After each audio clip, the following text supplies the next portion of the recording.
সবাই ঝটপট রেডি হয়ে যেহেতু পুকুর ঘাটে চলে এসেছিলাম, দুজন আসেনি বলে আমার মা বলছিল যে অনেকটা বেলা হয়ে গেছে, তোরা চলে যা, পাঁচজনে মিলে দিয়ে কমপ্লিট করে নে। তো আমাদের হলুদ দেওয়া পর্ব স্টার্ট হচ্ছে।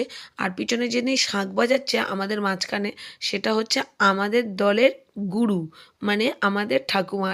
বলছে এবারে ছাল চামড়া ছাড়িয়ে নে হলুদ দিতে দিতে, কেন কালো ছেলে ফর্সা হয়ে যাবে তখন। এই জন্য আমাদের হাসাহাসির পর্ব চলছিল। আর ভগবানের শুরু করেই তারপরে আমরা দেওয়া শুরু করেছি। আর এই শুভ দিনটা যেন ওর জীবনে আনন্দময় হোক, আর তোমরা যেন দুহাত ভরে আশীর্বাদ করো যেন এ আগামী দিন আরও উন্নতি করতে পারে, আর এর সংসার ধর্ম যেন খুবই ভালো হয়। এইভাবে আনন্দ করতে করতে আমরা ইয়ার্কি মারলাম, আর মারতে মারতে হলুদ দেওয়াটা আমাদের পর্ব শেষ হতে চলেছে। নেক্সট ভিডিওর জন্য আমার চ্যানেলটিকে সাবস্ক্রাইব করতে ভুলো না, পাশে থাকা বেল বাটনটিকে অবশ্যই বাজিয়ে দেওয়াটা